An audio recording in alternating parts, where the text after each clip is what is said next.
Chapter 635. Oakley frowned, looking like he had a lot on his mind. He wanted to say something but stopped himself. Gu Mingming looked up at Oakley and said, "Just say what you want to say. Don't hold it in and cause internal injuries." Oakley hesitated for a moment and said, "This stone tablet, is it really all right to leave it here? What if Cole's men secretly come to snatch it?" Gu Mingming chuckled and said, 36 Stratagems is just an ordinary book in my world, and anyone can read it.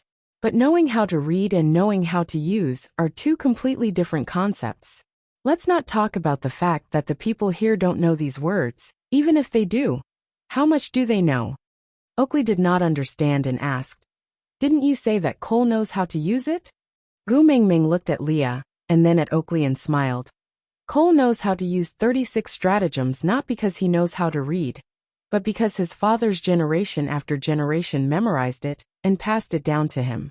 He may be smart and knows how to use it, but he is obviously not mature enough. To understand these stratagems, you need to use some historical references. 36 stratagems without any historical references is like a martial arts esoterica without any internal techniques. It's just an empty shell and won't be able to kill anyone." Oakley looked at Gu Mingming, not fully understanding, then at Leah. Leah rubbed Gu Mingming's head with a doting expression, then glanced at Oakley and said, "Listen to Gu Mingming's arrangements. You don't need to understand, just do as I say." Oakley still felt uneasy, but there was nothing he could do. After thinking for a long while, he looked up and asked, "If something happens in solder that I can't handle, how do I inform you?" Gu Mingming looked at the door and said softly, "Stop hiding, come in." After some rustling, a male with a feminine face walked into the meeting room. He only looked at Gu Mingming from the corner of his eyes and bowed politely, saying, "Saintess." Snake had made her the Saintess of the Snake King Valley, and announced that from the moment she took up the position, the meaning of the Saintess would be different from before. Snake had originally promised her to remove this title, but it was too late. Forget it, this title was also a memento left by Snake. Anyway, no one could force her to do anything, Saintess it be. "Wabi, I sent you?" Gu Mingming asked. The snake beast nodded and replied, "Wabi, I ordered us to stay by your side. If we encounter any trouble, we are to send word back to the Snake King Valley and let them resolve it." Gu Mingming chuckled. She knew very well that Wabi only wanted to protect her because of Snake. "You stay in solder to help Oakley. If you meet with any troublesome situation, you just need a little snake to send a message to Saint Nazir," Gu Mingming said. The snake beast's face darkened. It glanced at Oakley and said reluctantly, "I want to guard the saint." Gu Mingming sneered and slowly activated the Snake King's pressure in her body. The snake beast trembled and knelt down. Its forehead was covered in sweat, and it bit its lower lip, not daring to resist. Gu Mingming slowly retracted her pressure and said, "Keep your useless worries and obey my orders." The snake beast replied with a trembling voice, "Yes." Gu Mingming stood up and Elvis carried her up. When he passed by Oakley, Gu Mingming said, "If there are no other problems, I will set off for Saint Nazir 3 days later." Chapter 636. After exiting the meeting room, she saw Huda and his brothers playing with Qi Xian at the entrance. When they saw Gu Mingming coming out, they all pounced on her. "Mummy." Kanwu was the first to reach Gu Mingming. He raised his little face and asked, "Are we going home?" Gu Mingming wanted to get down from Elvis's arms, but Elvis hugged her even tighter. He looked down at Kanwu from above and did not say a single word, but there was an aura of hurry and get lost. Gu Mingming knew that Elvis was competing with Kanwu again, but she could not embarrass him in front of his son. So she patted Kanwu's little head and replied gently, "Yes, we will set off in 3 days. Are you happy?" Kanwu also completely ignored Elvis. He nodded and said, "I'm happy. I can participate in the hunt with the big tribe on the way back." Jiaoyu also chimed in, "Yes, there are not so many things to do on the way back. Daddy Leo will have time to teach me the art of deduction." Huda looked at Qi Xian in his arms. He smiled especially amiably, and had a maturity that did not match his age. "Will you wake up when we return to a familiar place?" Gu Mingming looked at Qi Xian without saying a word. She was silently calculating in her heart. What was Cole planning by pushing Burke to her side? Everything had a motive. So what was Cole's motive? It seemed like she had to start with Burke to capture Cole. Gu Mingming turned back to look at Barit. Call Burke over. Barit nodded. He did not say a word. He just turned around and walked towards the edge of solder. Oriton followed for 2 steps before looking up at Gu Mingming. He said expressionlessly, I will go hunt and then share a meal. Gu Mingming chuckled. There are so many beauties in solder.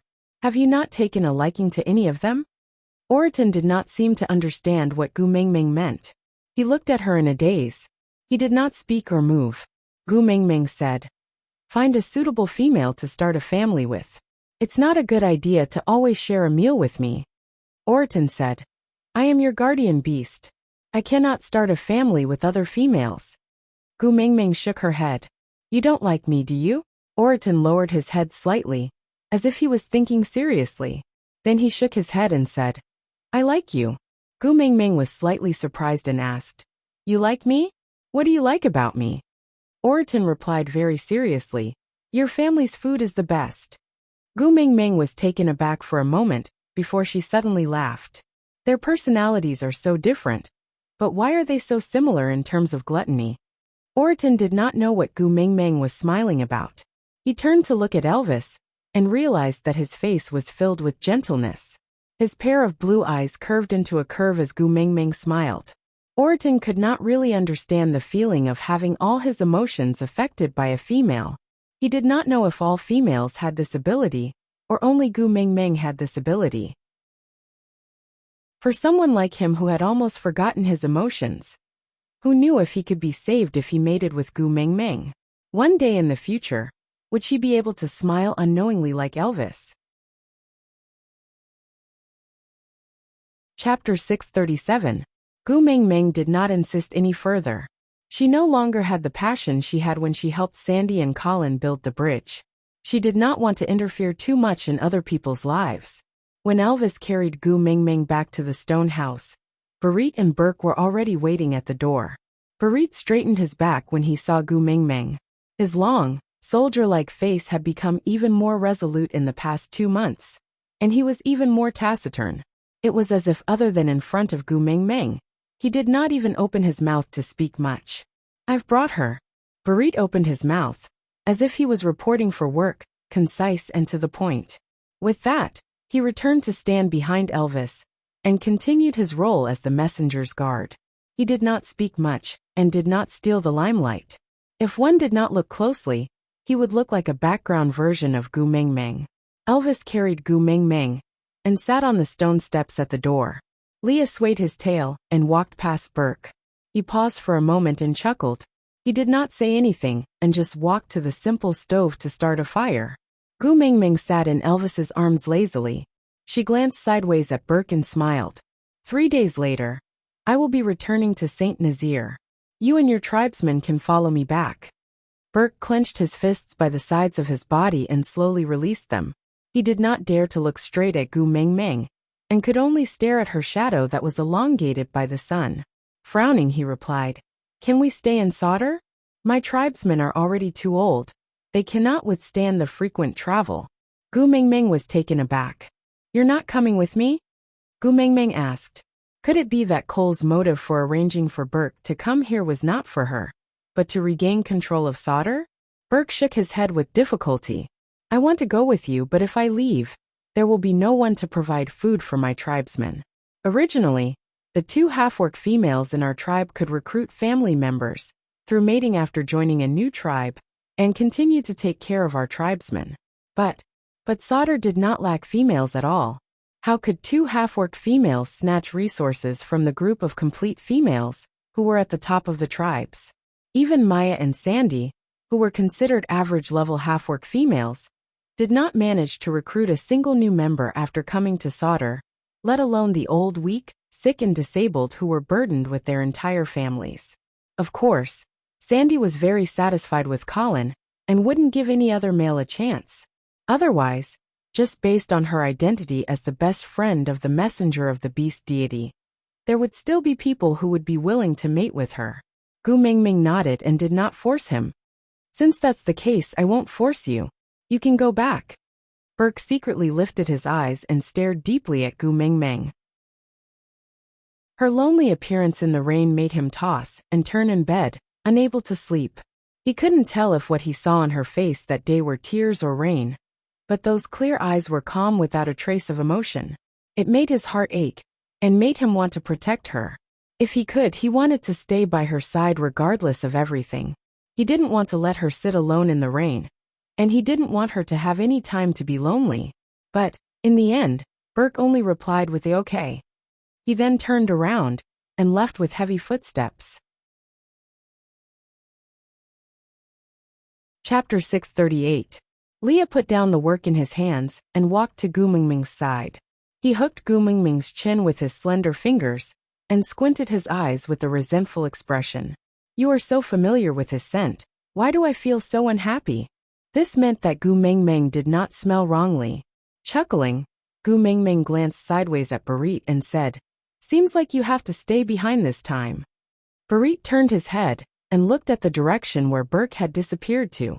Stay behind and watch him? Gu Mingming shook her head and said, Stay behind and help me protect Oakley. If he loses control, at least the two of you have to run back to St. Nazir alive.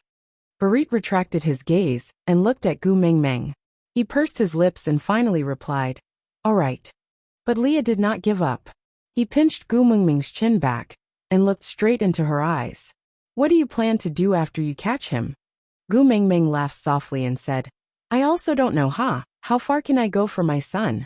Leah raised his head and asked, What if he requests to be your beast pet? Will you agree to him for Qishuan's sake? Gu Mingming looked up and stared straight into Li's eyes. Beast pet?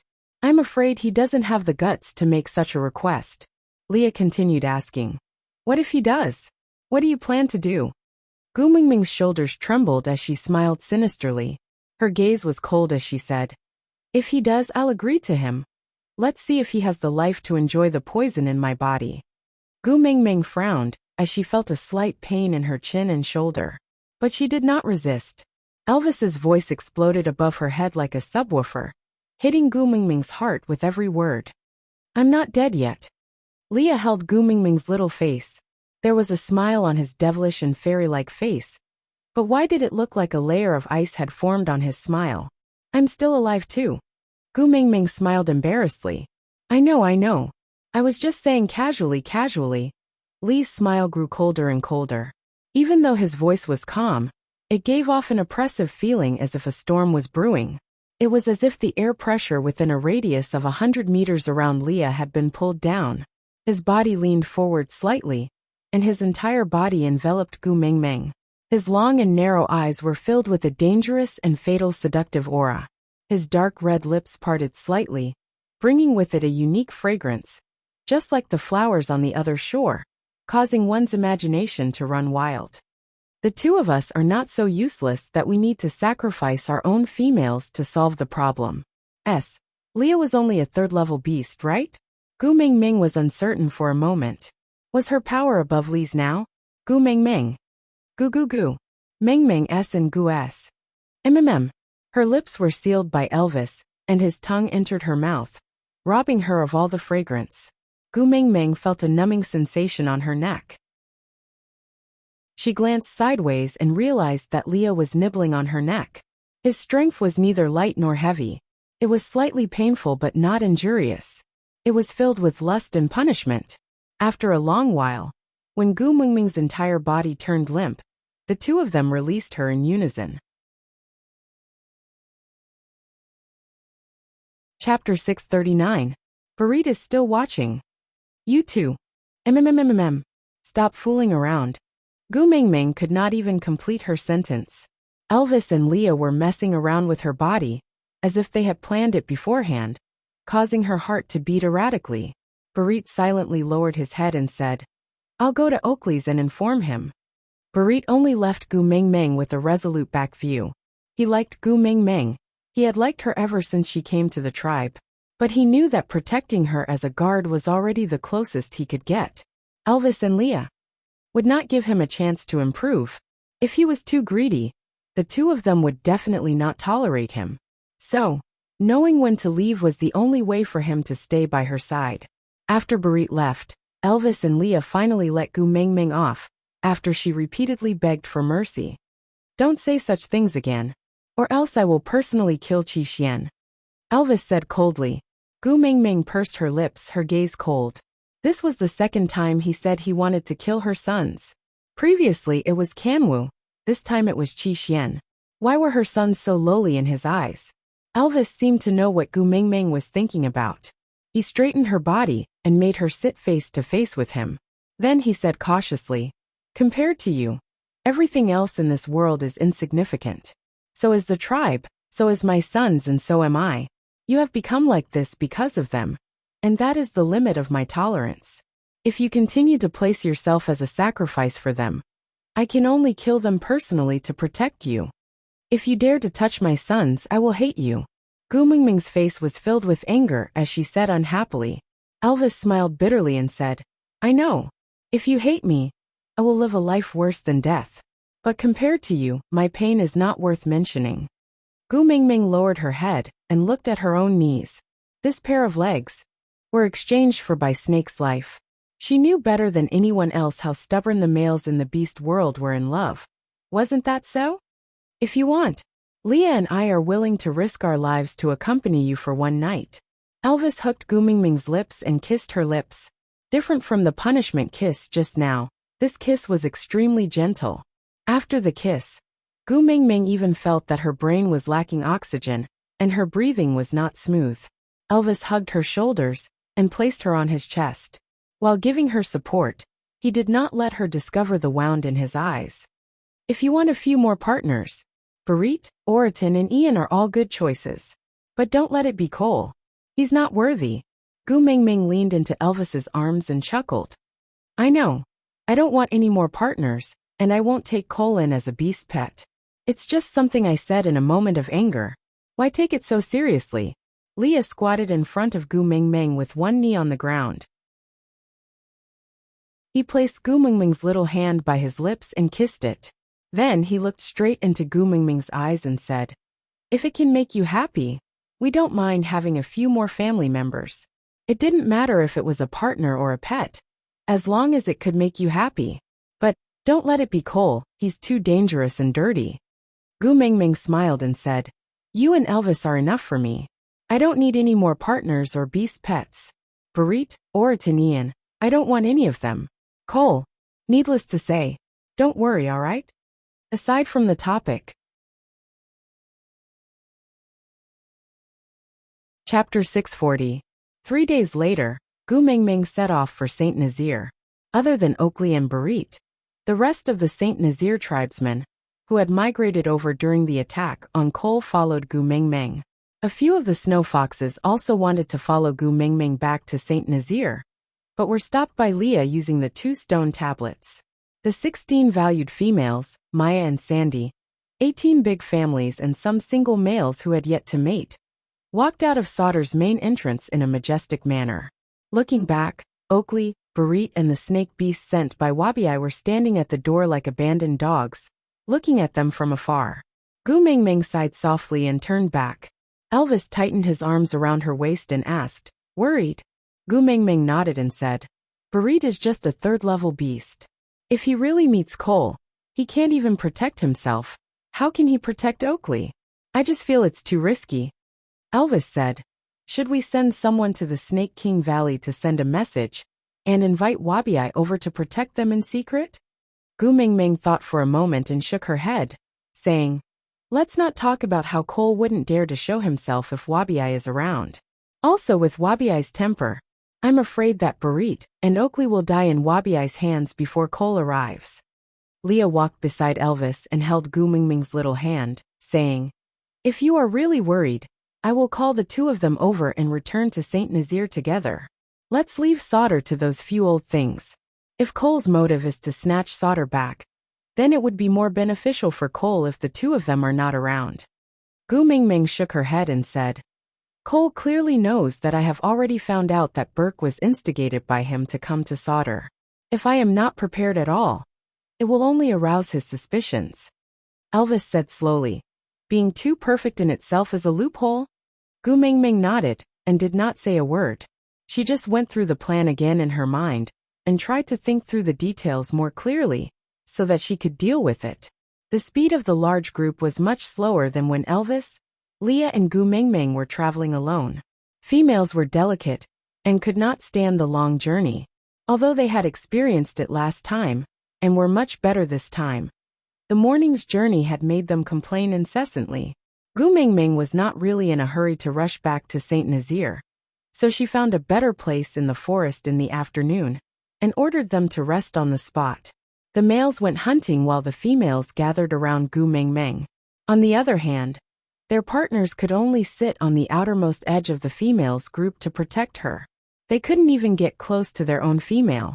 Even Elvis and Leah were pushed out by these females. Gu Mingming gave them a reassuring smile, then sat among the group of females and chatted with them to soothe their emotions.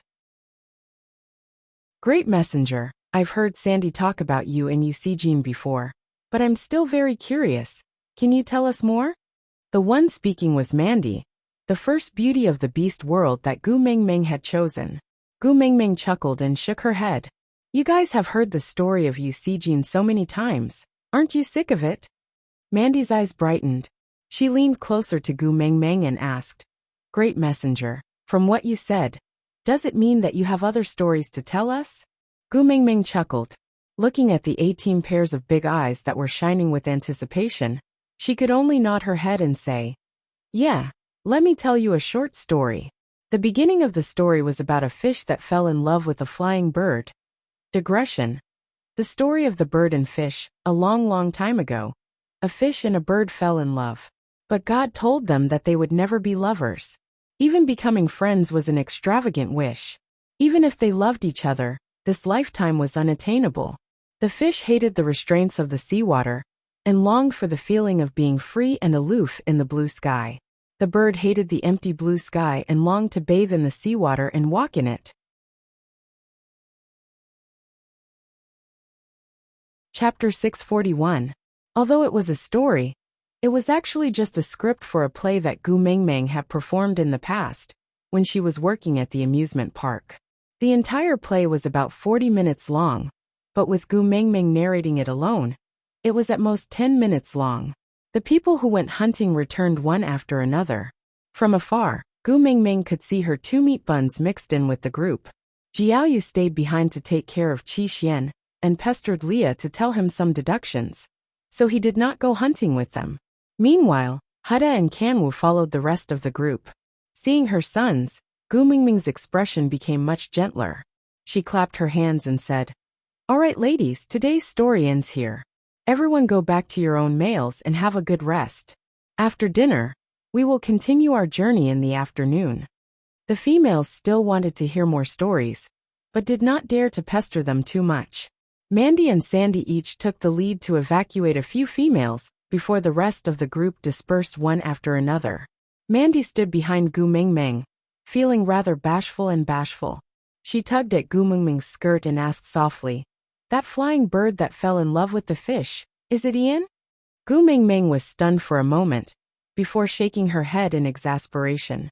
Everything about the beast world was good, except for this habit of letting one's imagination run wild. Gu Mingming gently held Mandy's shoulders and said, That's just a story, don't think too much about it. Hurry and go back. Your males are still waiting. Mandy nodded, but her eyes secretly peeked up at the treetops. Gu Mingming knew that this clearly meant that Ian was one of the main characters in the story. Forget it, let her fantasize all she wants. After sending Mandy off, the 2 meat buns that had returned from hunting ran to Gu Mingming. Mummy here. Kamwa's speed was always faster. Although Hada was the big brother, he was not Kamwa's match in terms of stamina. When Kamwa ran to Gu Mingming, Hada was still 5 to 6 meters behind him. Gu Mingming looked at the dead rabbit and gently rubbed Kamwa's head, saying, Kamwa is really awesome. Rabbits were agile, so it was very difficult to catch them. You are really amazing. Kamwa was extremely enraged after receiving the compliment. His azure blue eyes seemed to stare at Elvis. He clearly had a young and tender face, but it had an inexplicable sense of provocation. Elvis clenched his teeth and walked to Kanwa's side. He grabbed the back of his neck and lifted him up to eye level, saying coldly, "Don't you know the rules?" Kanwa bared his fangs and brandished his claws, but he could not even touch a single strand of Elvis's hair. Gritting his teeth, he said, "The prey is for my mother. It's fine as long as my mother likes it. Why are you so nosy?" Elvis pinched Kanwa's face and forcefully turned his head to look at the dead rabbit. Then he said coldly, word by word, "Do you think my wife would like that ugly piece of trash whose skin and flesh were all torn apart?" Kanwa's face twitched. Kanwa choked and could not say a word. It was his first time participating in a hunt, and that rabbit was indeed too cunning. So, his death was a little tragic, but he still felt indignant after hearing Elvis's words. Kanwa's eyes lit up. Seeing that her son was about to cry from Elvis's words, Kanwa did not want to cry at all. It was purely his mother's imagination. Gu Mingming hurriedly stood up and grabbed the rabbit's ears. She chuckled, "Ha, ha, ha. I really want to eat rabbits today. Not bad, not bad." Aside from the topic, the story of bird and fish, the fish did not want to give up because it felt the blue sky calling it. The bird did not want to give up because it felt that the sea was its true home. Just like that, the fish and the bird kept trying to get closer, but in the process of getting closer to their dreams, they were getting closer to death. The fish said to the bird, "You were originally in the sky, you should be flying around." The bird said to the fish, "You were originally in the sea, you should be swimming around." The fish said to the bird, "If birds and fish can love each other, then where should we build our nests?" The fish's tears fell into the sea. The bird said to the fish, "Look at me, I will tell you the answer." The bird flew up into the sky for the last time. Chapter 642. Elvis casually threw Kanwa aside and took over the bloody rabbit from Gu Mingming's hands. "I'll help you hunt a giant rabbit this, ha?" Gu Mingming nudged Elvis's chest lightly and said softly, "It's my son's first time hunting, and he gave me his prey. Can you not hurt our child?" Elvis raised his brow. "It's already not good, can I tell the truth?" Gu Mingming looked at Elvis in rebuke. Elvis took a deep breath and wiped off the blood on Gu Mingming's fingers. "You're glaring at me because of him again. I really hate them more and more." Gu Mingming said, "Hubby." Kanwa walked forward and hugged Gu Mingming's thigh. He raised his little face and said seriously, "Mummy, don't be sad. It's all right if he hates me. I don't like him anyway." Gu Mingming's lips twitched. They were really biological father and son. Identification complete. Elvis ignored Kanwu and only instructed Leah before running into the depths of the forest. Hutta held onto a wild bird's neck and stood 2 steps away. He was hesitating if he should go closer. Gu Mingming waved her hand and called Hutta over. She touched his sweaty little face and asked, "What did you hunt? Let Mummy take a look too." Hutta placed the wild bird in front of Gu Mingming. "My prey is not even as good as Kanwa's," Gu Mingming chuckled. "Both of you are great. It's already not bad to have such results on your first hunt." Hutta said, "But Beast's father said." Gu Mingming pinched the cheeks of her 2 sons. "Beast's father is using his own method to motivate you and hope that you can do better. Don't be sad. He doesn't really despise you." Kanwa sighed and acted like a little adult. He ran away after getting into trouble and still needs Mummy to help him clean up. Sigh. When can he be more reliable? Gu Mingming laughed at Kanwa's words. She hugged him and kissed him. "Beast's father is afraid that we don't have enough food, so he went to replenish our prey." Kanwa hugged Gu Mingming's neck and kissed her on the cheek. Then, he looked at Gu Mingming seriously with his azure blue eyes and said, "Forget it, don't help him explain. You already have enough troubles with such an unreliable first partner. But it doesn't matter. The 4 of us will grow up as soon as possible. At that time, you don't have to count on him. The 4 of us will protect you." Gu Mingming chuckled and nodded. "All right, I'll wait for my precious sons to grow up and protect me." Leah swayed his big tail as he held Jiaoyu's hand and walked over. With a light flick of his hand, Jiaoyu carried Qi Xian and stood together with Hutta and Kanwu. Leah slowly squatted down beside Gu Mingming, wrapping his furry tail around her waist and pulling her into his arms. Resting his chin on his hands, he smiled amiably and said, "Brat, are you seducing my female?" Gu Mingming's face darkened. She slapped Li's face and said, "Watch your words. He is my son." Kanwu sighed and shook his head. He placed one hand on Gu Mingming's shoulder and said earnestly, "Mummy, why don't you consider taking in a few more normal males? Like Bode or Colin from mother-in-law's family. Those who are not sick in the head."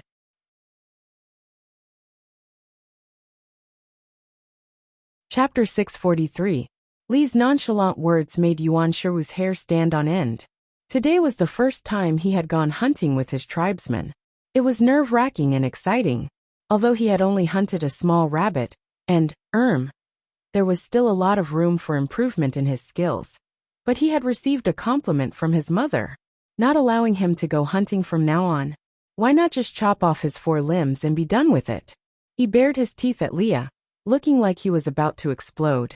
He felt that if Leah was not carrying Gu Mingming in his arms, Kanwu would definitely pounce on him and bite him. Jiaoyu tugged at Kanwu lightly and whispered something into his ear. Kanwu paused for a moment and smiled sneakily for a second. Then he instantly lost his temper and sat on the ground. He lifted his little face and looked at Gu Mingming with a pair of watery blue eyes, melting Gu Mingming's heart. He sniffled and pouted, looking like he was about to cry but could not. "Mummy, do you not like the little rabbit I hunted? You also despise the prey I gave you, right? So whoa. Jiaoyu's little scheme was too obvious in Gu Mingming's eyes. But seeing through everything did not stop her from feeling sorry for her son. Gu Mingming pinched Leah and struggled out of his arms to hug Kanwu. She comforted him softly. "Kanwu, be good.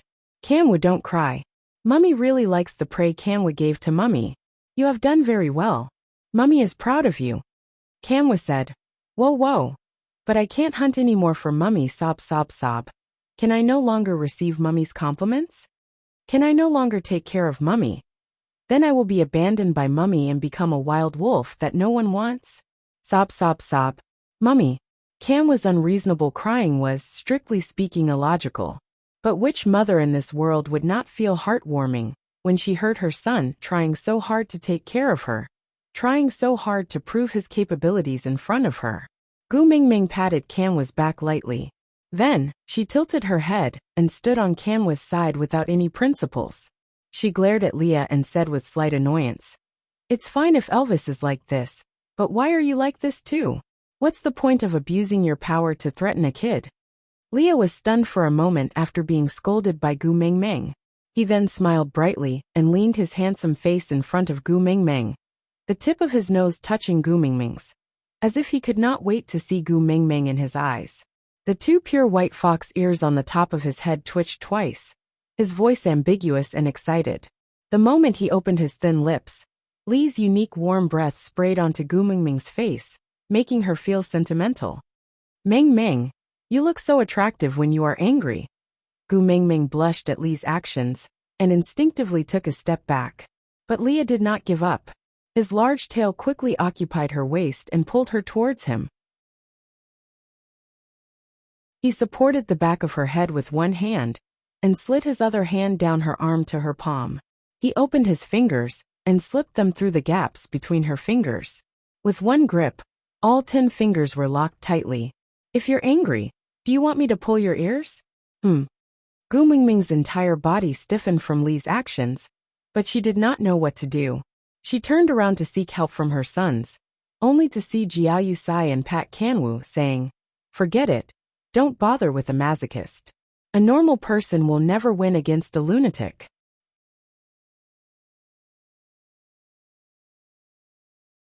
Chapter 644. The 4 sons sighed and walked away quietly. Gu Mingming face-bombed. What happened to the promised fatherly love and tall and lofty image? Why were these 2 fellows in her family disliked by their sons one after another?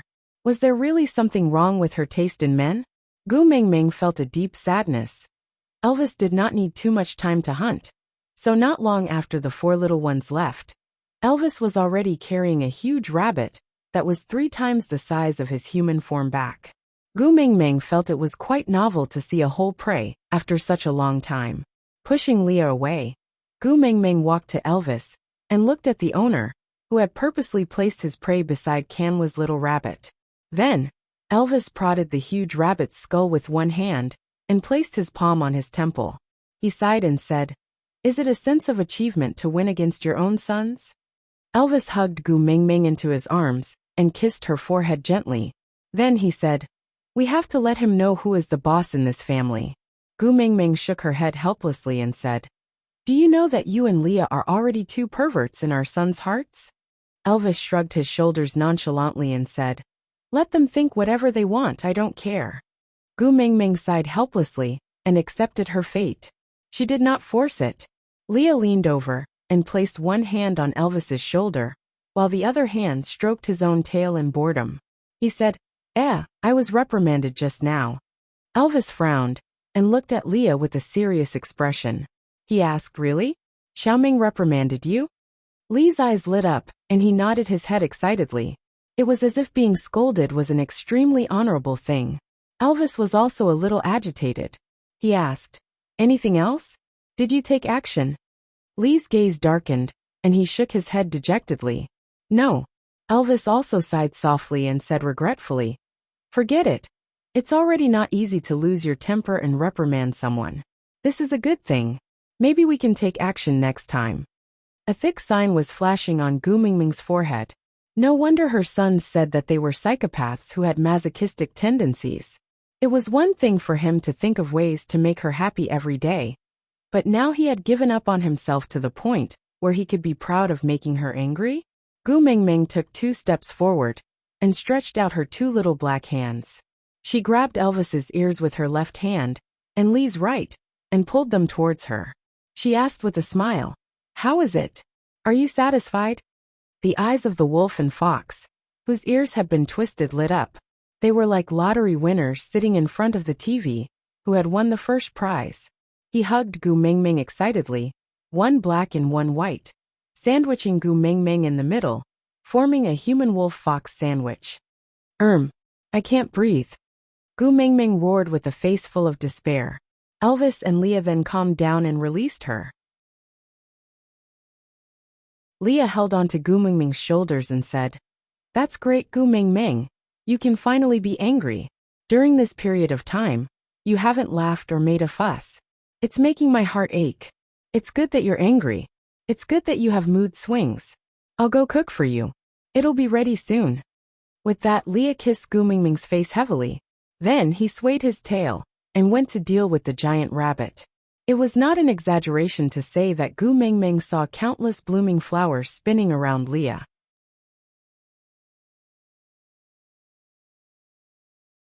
Chapter 645. After 3 days of journey, they had already covered half of the distance from Sadr to Saint Nazaire. The closer they were to Saint Nazaire, the more uneasy Gu Mingming felt. She always felt that there was a pair of eyes watching her in the dark, but she couldn't find anyone when she checked in private.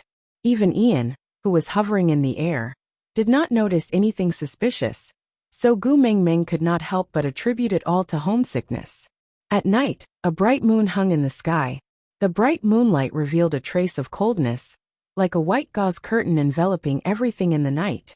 The verdant and tall ancient trees exuded a strange atmosphere in the darkness, causing people to involuntarily feel a sense of awe. Everything was quiet. It was a night suitable for a good sleep. Suddenly, a shrill howl tore apart the silence. Gu Mingming opened her eyes abruptly. Elvis and Leah had already stood on her left and right, protecting her securely. Gu Mingming frowned and asked, "What's going on?"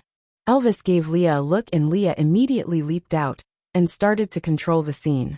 With families as units, the males surrounded their females in the middle to protect them. Elvis looked around warily as he replied, "They are stray beasts." Stray beasts. Gu Mingming's knowledge of these 3 words was limited. She only knew that it was an exiled orc, cold-blooded and heartless.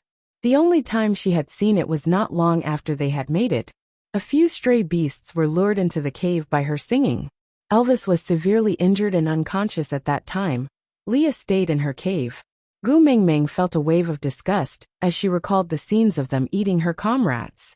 Frowning, he asked, "Can't we just expel it with our beast pressure?" Elvis said, "If it's only the 2 of us, This method would be the simplest and most effective. But Elvis's gaze swept across the crowd, especially the 18-week females, who were so frightened by the stray beast's voice that they almost burst into tears. If we release our beast pressure, before the stray beasts are scared away, half of them would be scared to death. Gu Mingming frowned in frustration and sighed. Go and help Leah. Do your best to protect the tribesmen. Don't worry about me. No one in the beast world is my match now. Elvis hesitated for a moment, but still nodded his head. He did not care what would happen to Saint Nazir, but he knew that she cared. Elvis and Leah arranged the defense as quickly as possible based on their tacit understanding. Ian led the Eagle Owl tribe and circled twice in the sky. With a caw, they pointed out the enemy's location. Elvis frowned and cursed softly. Damn it, we're already surrounded. Elvis, Leah and Oriton formed a triangle and guarded the outermost edge. Ian led the Eagle Owl tribe to control the overall situation in the air, waiting for an opportunity to launch a sneak attack. Gu Mingming narrowed her eyes and clenched her fists tightly. She looked at the pairs of ghostly green eyes closing in on her from all directions. There were quite a few of them, and they were all level 3 or 4. Releasing beast pressure was the simplest method, but the fighting members would definitely fall to the ground before the other side. What to do? While Gu Mingming was thinking, the battle had already begun.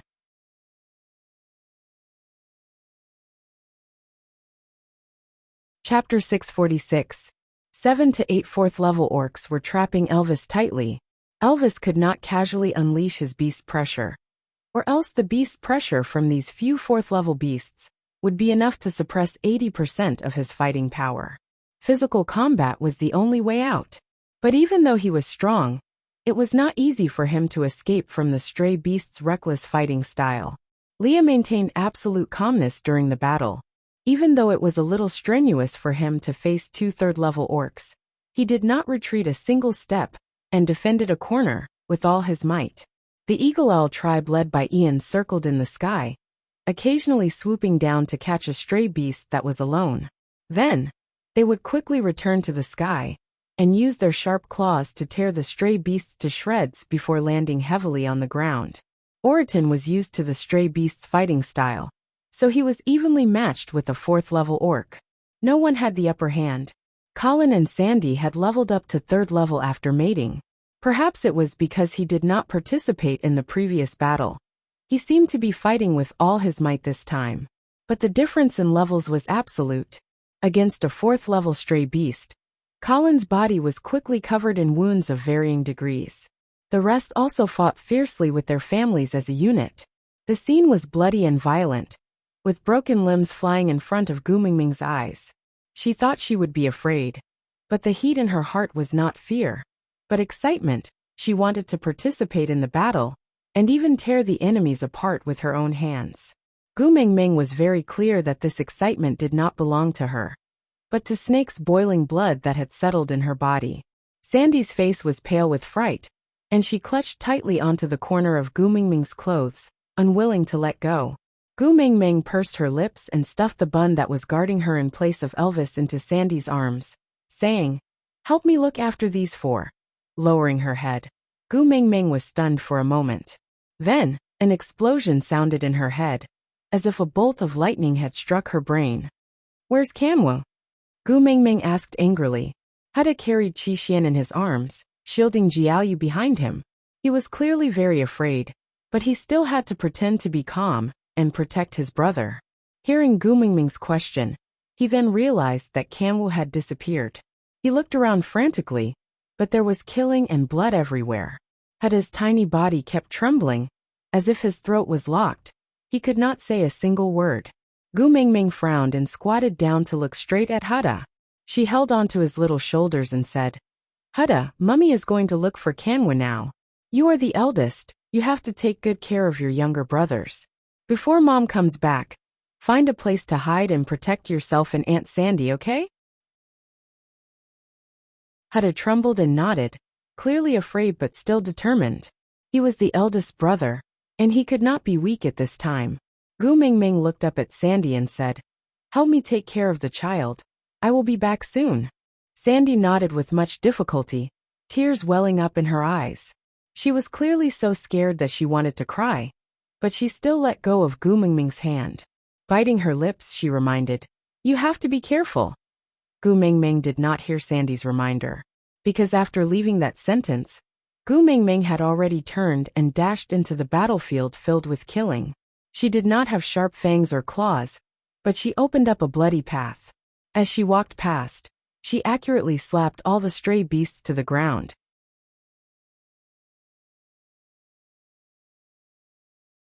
Chapter 647. Gu Mingming's eyes kept searching for Kanwa's figure amidst the chaotic killing. A wild jackal with bloodshot eyes leaped up after biting off an orc's throat, pouncing towards Gu Mingming. Gu Mingming's eyes did not see the incoming danger. Instead, her body reacted instinctively based on Rasnella's battle memories. She lifted one leg in an instant, and the moment her height exceeded the jackal, she slammed it down harshly. Her heel directly smashed onto the jackal's nose, creating a huge pit when it landed on the ground. Gu Mingming did not lower her head to look, but continued searching for Kanwu.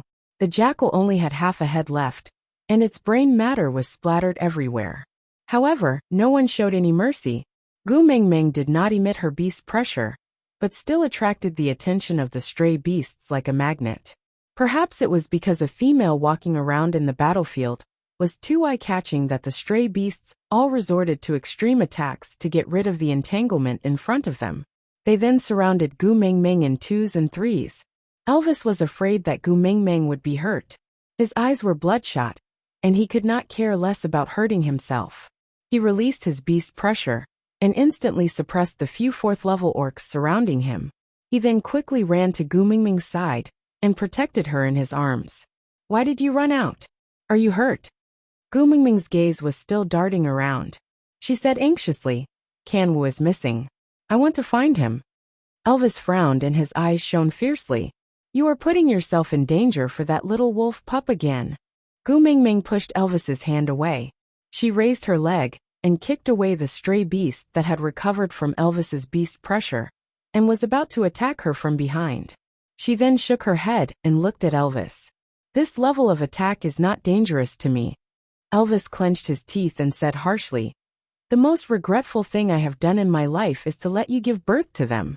Elvis carried Gu Mingming by the waist and spun her around to protect her against his chest. He turned around abruptly and glared at the bloody beast less than an inch away from his neck with his bloodshot eyes. He squeezed out 2 words through his teeth. "You're courting death." The thick tail was like a steel whip as it viciously lashed at the waist of the ambusher.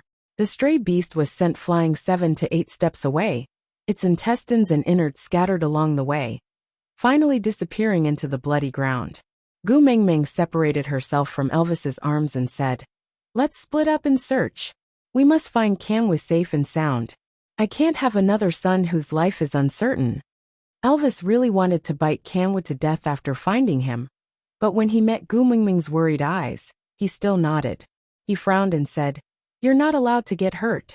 Gu Mingming nodded in agreement. "I know. You be careful too."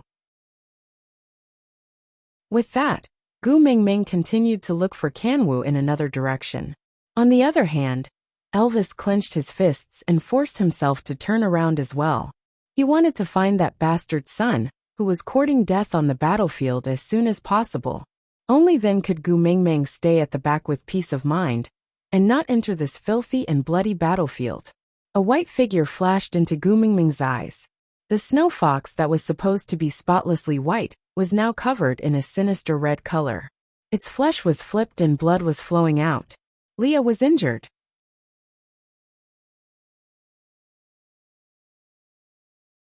Chapter 648. If this bite landed, even if Leah did not die, he would be severely injured. At that critical moment, Gu Mingming clenched her fists tightly and her body shook. Instantly, the world shook, and everything started to double up. No matter what level the orcs were at, they all fell to the ground at the same time. Worry and fear controlled Gu Mingming's emotions. She released her beast pressure unconsciously, and did not even realize that Li's danger had been resolved. A warm embrace hugged the explosive Gu Mingming tightly, and a gentle voice rang beside her ear. "Xiaoming, it's all right now. Don't be scared, don't be scared. Uffed. Elvis spat out a mouthful of blood from behind Gu Mingming's ear. The blood stung Gu Mingming's eyes and instantly brought her back to her senses. Turning around, she saw Elvis's weak but relieved smile slowly falling down. Gu Mingming reached out to grab him, but could not grab hold of Elvis's body. She could only watch as Elvis turned from his human form into a black wolf and fell down slowly, brushing against her fingertips. The entire battlefield was silent in an instant. There was not a single trace of the bloodbath and howls from a moment ago. Gu Mingming stood on the ground that was soaked in blood and lowered her head. However, she could not differentiate those who fainted from her beast pressure, and those were already dead corpses. The moonlight was still hazy, and it was like a veil that shrouded the wailing battlefield, adding a sense of coldness and mystery to the bloody scene. Gu Mingming stood in the moonlight, and her legs felt as heavy as lead. She clearly knew that she had lost control at that moment. If Elvis had not hugged her, by the time she regained her senses, she would have been the only living thing here. Gu Mingming just stared blankly at everything, her gaze wooden and empty. Silence. The world was so silent that even the wind did not dare to enter this cruel scene. Suddenly, her vision blurred and Gu Mingming fainted on the ground without any warning, as if she was a puppet whose soul had been sucked out. Under the moonlight, a person walked towards her from afar. A pair of fox ears were rather conspicuous, as he walked towards Gu Mingming step by step from the pile of corpses. He was calm and elegant, his gaze gentle and persistent, as if he was not stepping on a ground full of corpses, but a path full of fresh flowers. Walking to Gu Mingming's side, he bent one knee to touch the ground, his slender fingers gently caressing Gu Mingming's cheeks. He smiled dotingly and indulgently, his cold voice carrying a tinge of malice, as if he was a stubborn husband indulging his beloved wife to fool around. He said, "Ah Gu, don't be anxious. I will let you slowly see that only I, Cole, am qualified to stand by your side in this world. I will stand at the top of the world with you and look down on everyone. It won't be long before you'll get tired of these pieces of trash that are holding you back, and then kill them with your own hands. I will plan everything for you, and then stand at the most dazzling place, waiting for you to come to my side." As Cole said, he slowly bent down, wanting to kiss Gu Mingming's cheek. However, when he was only an arm's length away, he felt an intense pain on his face. Cole paused for a moment and stepped back. When he touched his face again, it had already started to rot. Cole clutched his wound and stared fiercely at the snake-shaped mark on the back of Gu Mingming's neck. His eyes were filled with venom as he said coldly, "Snake, you're still hindering me even after you're dead. One day, a Gu will cut off your mark for me and let you completely become a dead snake." Dead snake. Aside from the topic, today's update has ended. That babies, there are still 4 more days before February ends.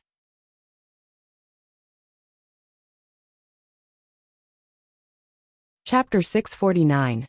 Swaying. The whole world was swaying. Everyone fell one by one in front of Gu Mingming, be it enemy or friend. The blood droplets seemed to be flowing in reverse, floating up from the ground drop by drop, hovering in the air to form a huge blood ball of the same size as the moon.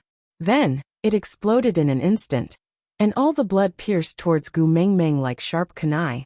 Gu Mingming stood rooted to the ground, unable to move, and could only watch as the blood blades shot towards her eyes. Uffed. A mouthful of fresh blood sprayed onto Gu Mingming's face, and the familiar smiling face became increasingly blurry in front of her. His slender fingers gently caressed her face, and a weak voice that was almost inaudible rang beside Gu Mingming's ears. "Mingming, it's good that you're all right." The originally fluffy and white tail was filled with mud, and Li's devil-like face slowly slid down in front of Gu Mingming. Gu Mingming's throat seemed to be tightly locked by something, and she could neither cry nor move. She could only watch as Leah fell into the pool of snow, with a pair of long and affectionate eyes still staring at her with a smile. Even though it was dim and lifeless, it still could not conceal the sense of relief and heartache. "Leah." Gu Mingming suddenly sat up, her head full of sweat accompanied by a sense of dizziness. She tilted her body and fell into a warm embrace. The furry tail was gently stuffed into her arms, and Gu Mingming instinctively hugged it tightly. Turning her head, she looked at the smiling face right in front of her with misty eyes, and heard him saying gently, "Mingming, I'm here." Gu Mingming pounced into Li's arms, crying out loud. That dream was too realistic. It was as if she had really experienced Li's death once. "Mingming, don't be afraid, it's all right now." Leah hugged Gu Mingming lightly, patting her back gently, soothing her emotions. After crying for a while, Gu Mingming finally calmed down and sobbed, "I dreamed that you died." Leah chuckled softly, using his fingers to lift Gu Mingming's chin. His long and narrow eyes were deep and affectionate, and his voice was as gentle as the spring breeze. His thin lips parted slightly. "You saved me, so I won't die. Don't be afraid, don't be afraid." "I saved you?" Gu Mingming was stunned for a moment, before she recalled that fight. The last thing she remembered was a stray beast pouncing at the heavily injured Leah. Leah barely dodged it, but exposed his abdomen to the other stray beast. She was so scared then that her brain lost control of itself, and lost all rationality. And then Gu Mingming widened her eyes and looked around, shouting, "Elvis! Where is Elvis?" Someone pressed on her head, and a figure shrouded her from behind. He took Gu Mingming from Li's arms, and placed her on his chest. He kissed Gu Mingming's little face and said in a hoarse voice with a tinge of laziness, "I'm fine, don't panic." Gu Mingming hugged Elvis back tightly, and heaved a long sigh of relief. When her heartbeat returned to normal, Gu Mingming then said, "I remember, you vomited blood." Elvis played with Gu Mingming's long hair and replied softly, "Yeah. Did I hurt you?" Gu Mingming lowered her head, her heart filled with guilt. "You clearly told me not to release my beast pressure so easily. But I'm sorry."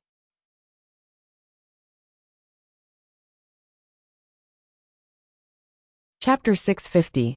Leah stood at the side and chuckled, looking at her with a gentle gaze. This stray beast attack may have been a disaster to Saint Nazir, but to Elvis and Leah, it was salvation. In this battle, Gu Mingming's emotions suppressed by Snake's memories seemed to have been released. She gradually revealed her original self, be it anger, worry, or shyness. They knew that their Gu Mingming was slowly returning to her. This was a good thing, although the price was a little heavy.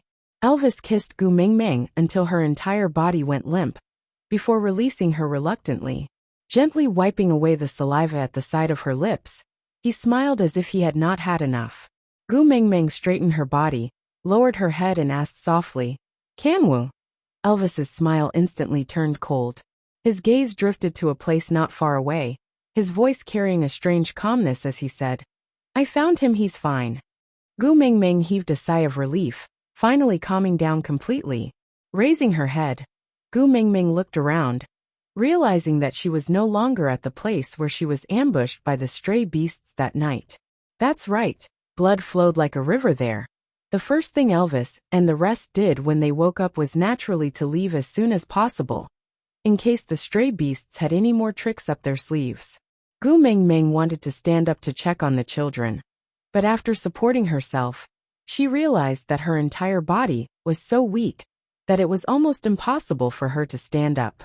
Leah carried Gu Mingming up and said, "Snake's power far exceeds the limits of what your body can handle. Forcefully unleashing his power has damaged your meridians. If not for the Beast King's regenerative abilities, you would have already been smashed into a pool of blood by the beast pressure you released." Gu Mingming did not struggle. She just secretly turned back to look at Elvis. Something was wrong. In the past, as long as Elvis was around, he would never let anyone carry her. But today, he had handed himself over to Leah. And when he stood up, he actually held onto a tree, although it did not look like much effort.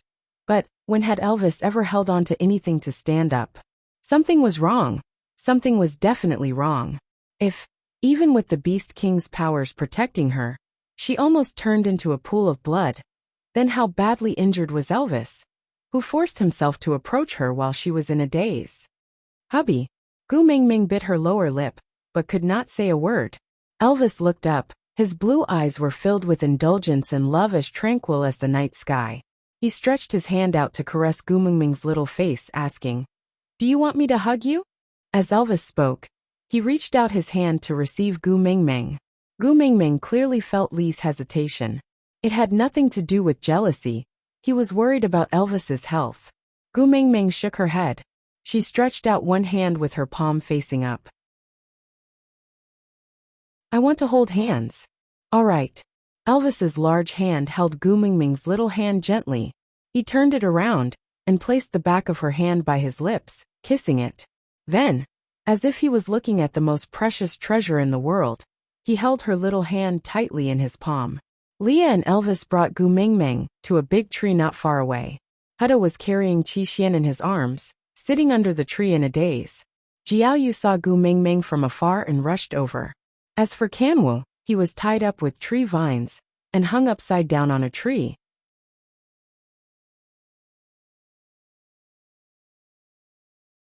Chapter 651. You. Gu Mingming was confused and asked, "Why are you here?" "I was worried about you." "Us. So I asked Barit to take care of my tribesmen for the time being. Once I see that you have safely returned to Saint Nazir, I will return to Sadr. During this period of time, Barit has given my tribesmen a lot of prey, and I will repay him double before winter." Burke was still sitting under the tree, looking up at Gu Mingming with a faint smile, but not moving closer. Gu Mingming nodded, indicating that she understood. Then, she looked at Elvis and then at Leah asking, "Who hung Kanwu on the tree?" "Me," Elvis said with a hoarse voice. Gu Mingming frowned and turned back to meet Elvis's blue eyes. He was injured because of her, so she could not bring herself to criticize him. Gu Mingming pursed her lips and swallowed most of her words back into her stomach. She just said, "The child is still young. If he has done anything wrong, we can slowly teach him.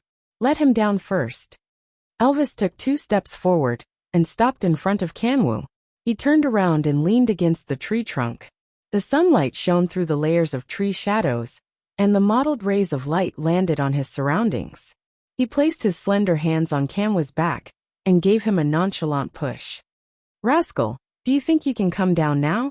Kanwu bit his lips and swayed for a long time before stabilizing his body.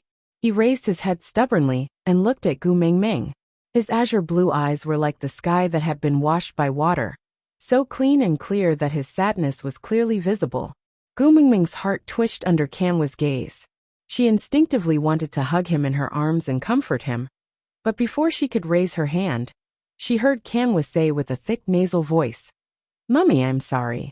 It's all because I overestimated myself and charged into the battlefield recklessly, implicating you in danger. My tribesmen paid a painful price for my recklessness, and you were unconscious for 2 days and 2 nights because of it. I did something wrong and should be punished. Please don't plead for me. Let me bear the responsibility myself." Gu Mingming's heart ached terribly. Leah carried Gu Mingming to Kanwu's side as if he could read her mind. Gu Mingming hugged Kanwu in her arms and patted his back lightly, saying, "Silly child, it's not your fault. The stray beast suddenly attacked us. You just wanted to protect Mother and the rest of the people. There's nothing wrong with that. You can't be blamed." Kanwu's tears, which he had been holding back for 2 days, broke down at Gu Mingming's gentle words. He wailed at the top of his voice until he could not make a sound. His face was red, and he looked like he was about to suffocate. Gu Mingming's heart ached terribly and she hurriedly coaxed him. "Kanwu, don't cry, be good." Kacha, the tree vines binding Kanwu broke apart. Gu Mingming was not mentally prepared and her body was weak, so she did not manage to hold on to Kanwu, causing him to fall onto the ground in a pathetic manner. This time, Kanwu was in a daze from the fall, and he even forgot to cry. He stared at Elvis, who was standing in front of him with his azure blue eyes. He was so stunned that he did not know how to react. Elvis tilted his head and frowned.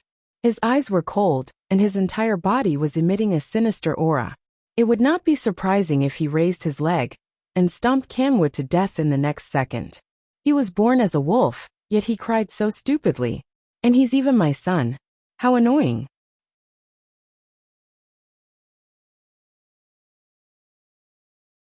Chapter 652. Gu Mingming bit her lower lip and frowned, but she did not say a word. Being educated by a father was a key factor for a child, especially a boy, to establish the foundation of his personality. She could no longer remember what a father's reprimand looked like. But her son should not be like her.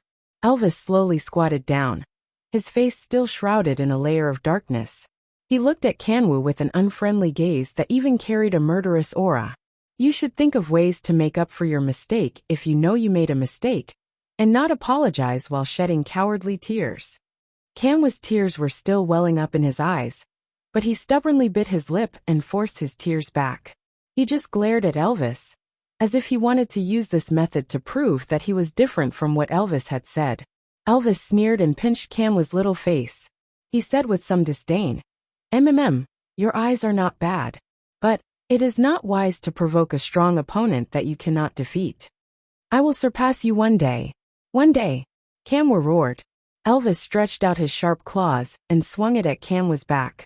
Kanwoo instinctively wanted to dodge, but he clenched his teeth and shut his eyes, using all his strength to control his body. He could not dodge, he could not run away. Otherwise, it would be equivalent to admitting defeat. There was no pain as he imagined. Kanwoo secretly opened one eye and realized that the tree vines binding him had already broken into pieces, while he was completely unharmed. Elvis stood up and turned his back to Kanwoo. He glanced sideways at him coldly and said, "The more afraid you are, the more you have to remain calm. Closing your eyes in front of a strong opponent is equivalent to giving up your own life."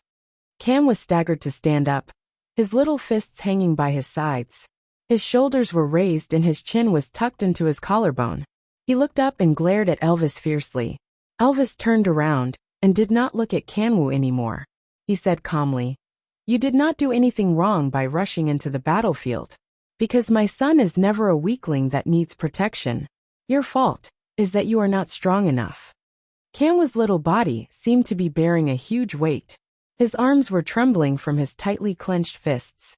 He no longer roared, but was unbelievably calm. His voice was calm and not timid. He said, "Hey, will you teach me? Teach me to become stronger." Elvis let out a low laugh. He turned around and glanced sideways, his lips curving into a contemptuous smile. His voice was full of sarcasm as he said, "On what basis?" Kanwoo lowered her head and did not look at Elvis anymore. After staying silent for a while, she spoke again. "Before I surpass you, can you protect my mother well? If you weren't my son, these words would be enough for me to kill you." Kanwoo took a step forward and raised her head to look at Elvis. There was an expression on her face that did not match her age. She was simply a miniature version of Elvis, with the same cold smile, the same disdain, and the same provocation. "Why do you have to say it as if you love me? You didn't kill me, because you didn't want Mom to be sad." Elvis chuckled, admitting it. Kanwoo took another step forward and stared straight at Elvis. "I will defeat you, I definitely will." Elvis's face was filled with disdain as he said, "Just a little brat who only knows how to cry when something happens? All right, since you're my son, I'll wait and see."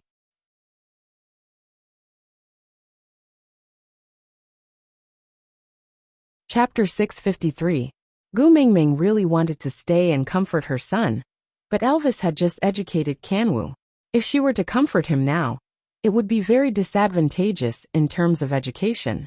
The child would think that he had his mother's support, and would then doubt and challenge his father's authority.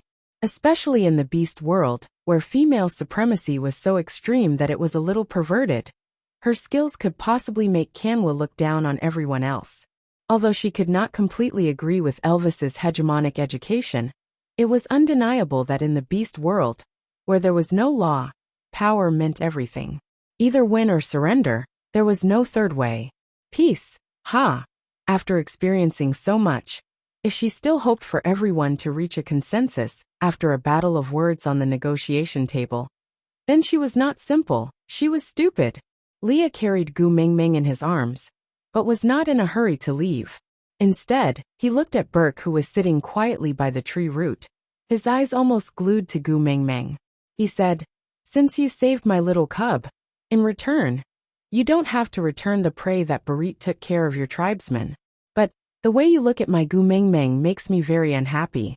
If you still want your eyes, you better not let me see Gu Mingming's shadow in those eyes." Burke was still sitting there without moving. He shifted his gaze to meet Lee's, but did not avoid him. After adjusting his breathing, he said slowly, "Me saving Kanwu and asking Barit to take care of my tribesmen is my own business. You don't have to thank me." Leah laughed coldly and said, "You misunderstood. This is not gratitude, it's a reward. Kanwu is the son of the messenger. Anyone who saves him will be rewarded." What he meant was, you are not special. You saved the son of the messenger of the beast deity. Saint Nazir tribe will reward you as per usual. This was public versus private. Don't expect to use this matter to have any personal interactions with Gu Mengmeng. Burke was not a fool. Lee's words were so clear. There was no reason for him not to understand. But all the males in this world were the same. If he was in Lee's shoes, he might be even more ruthless. Or even get rid of Gu Mengmeng before she woke up. After all, Gu Mengmeng did not know he was here. Burke's gaze slowly returned to Gu Mengmeng's face, waiting for her to say something. Gu Mengmeng's attitude, she turned her head around and rested her head on Lee's shoulder. She leaned her head against Lee's neck and closed her eyes, ignoring him. Leah chuckled and returned his gaze to Burke with a tinge of disdain. Tell that person that it's not wise to use a counterfeit to fight another counterfeit. With that, he turned around and left. Elvis did not express his stance at all. He just walked back with Leah the moment he turned around. Hada and his brothers looked at each other, before finally carrying Qixuan and following Gu Mengmeng from afar. Kanwu was the last to leave. As if he had made a decision, he turned around and ran back to Berg.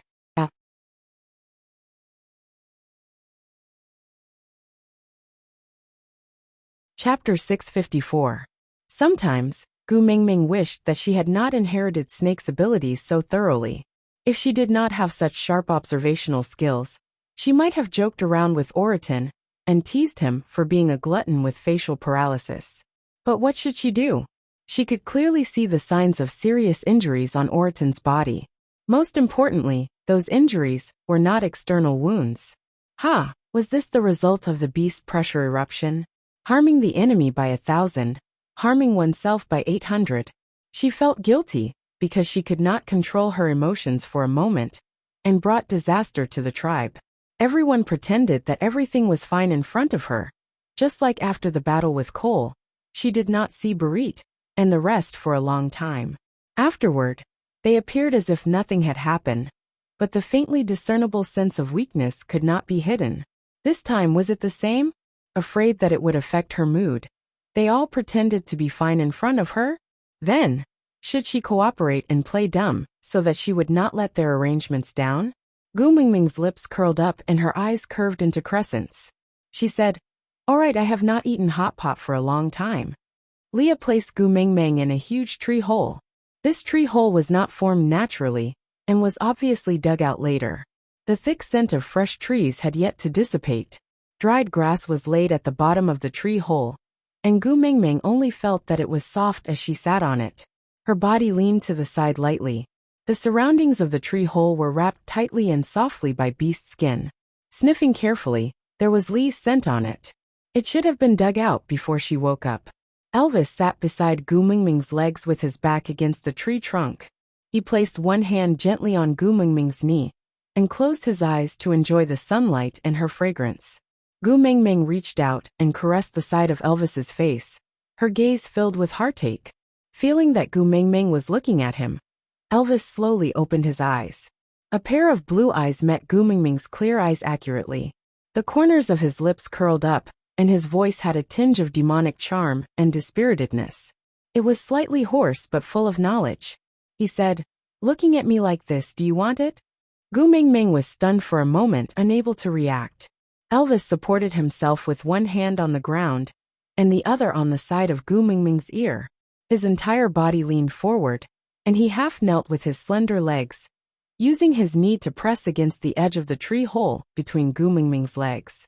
A simple action had forced Gu Mengmeng's body to an angle where she could not retreat. The last time was in the Snake King Valley. In order to improve your blood circulation, I have indeed abstained from eating meat for too long. As Elvis said, he bent down and kissed Gu Mengmeng's neck, leaving a fiery red kiss mark on her snow-white neck, alluring and eye-catching. Elvis raised his head slightly and licked Gu Mingming's right earlobe with the tip of his tongue. Seeing her trembling like a startled rabbit, he could not help but chuckle and said, "You're so sensitive. It's really because you've held it in for too long. It's my fault for this, so. Xiao Meng, how do you want to punish me?" Gu Mingming placed her little hand on Elvis's chest. She wanted to push him away, but did not dare to. She was afraid that if she didn't control her strength properly, it would worsen his injuries. She bit her lower lip and said, "Don't mess around. I'm serious."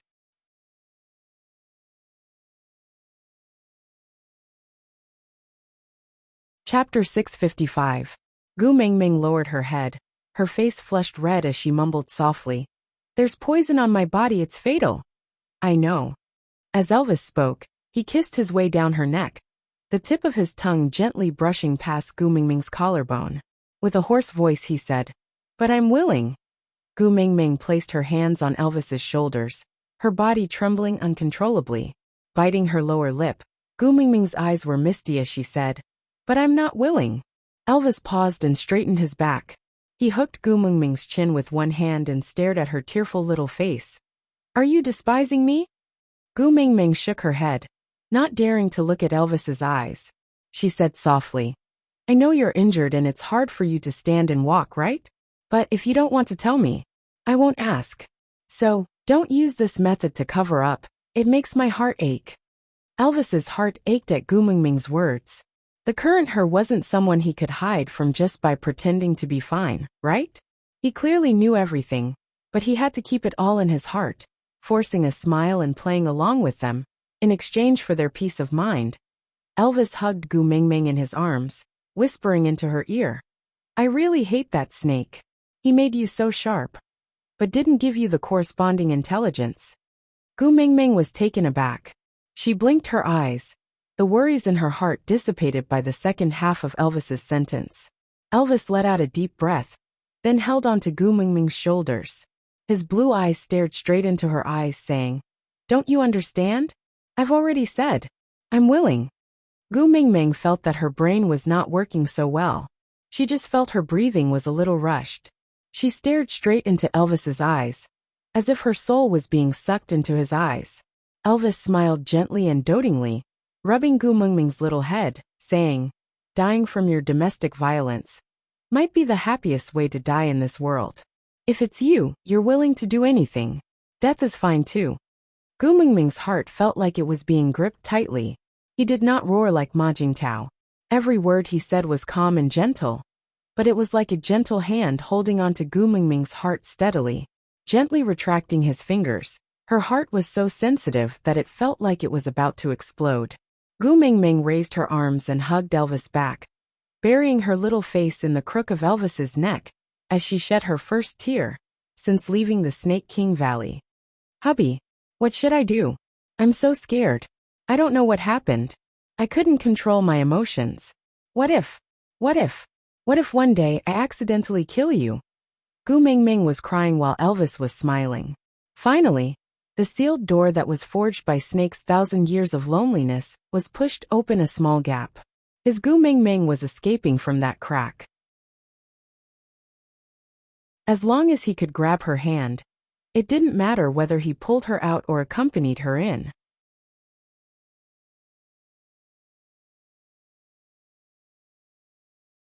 Chapter 656. Leah walked over and leaned against the tree trunk, chuckling. All right. I will be jealous if you continue like this." Elvis snorted softly and stood up slowly. Gu Mingming could tell that Elvis's injuries were definitely not healed, and he was putting on a brave front. Leah carried Gu Mingming out from the tree hole and tapped on her little nose, saying, "Elvis is a 5th-level orc. Although his injuries are not light, his recovery speed is already very shocking. Moreover, don't you still have me around? I will not give him a chance to die in front of me and then watch you cry your heart out for him." Gu Mingming knew that Leah was purposely using such a sour tone to comfort her, so that she could quickly recover from her sadness. Wiping her tears, Gu Mingming wrapped her arms around Lee's neck and asked, "What about you? Were your injuries very serious?"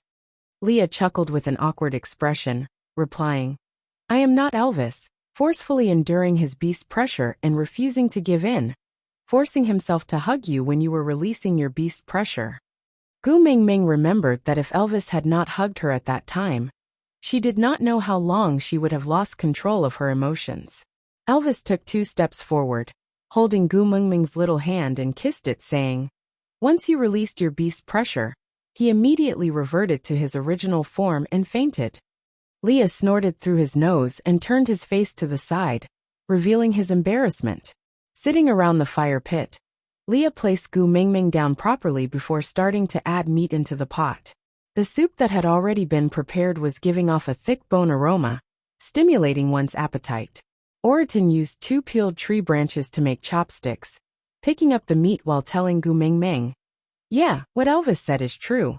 I fainted about a breath later than Leah, and also reverted to my original form and lost consciousness. Gu Mingming face-bombed, feeling a little speechless. Oriton's poker face and reporting while eating the meat gave off an inexplicable sense of hilarity. Leah rolled his eyes at Oriton, clenched his teeth, and quickly snatched a large piece of meat that Oriton had boiled, placing it into a small wooden bowl, blowing on it to warm it before sending it to Gu Mingming's mouth, saying while feeding her, Say it, say it. You can mock me however you like, don't stand on ceremony. Anyway, I rely on my face to make a living, not my abilities. Right, Mingming? Gu Mingming chuckled as a memory belonging to Snake flashed across her mind. That time, Snake also emitted his beast pressure to bully Elvis and Leah. Afterward, this fellow wagged his tail and snuggled into her arms to act cute. At that time, Snake even suspected that he was a snake and roared in his heart, You're weak and you're still in the right? Although Leah said that he did not mind, he snatched the meat that Oriton had cooked piece by piece. He did not eat it himself, and fed it all into Gu Mingming's mouth. This caused Oriton to be unable to vent his anger. After all, he was a male and could not possibly get angry just because a female ate a little of his meat, right? But Lee's despicable look was really infuriating. Oriton lifted his head and stared at Leah. His brows were slightly furrowed. For someone with facial paralysis like him, this was already a very serious expression.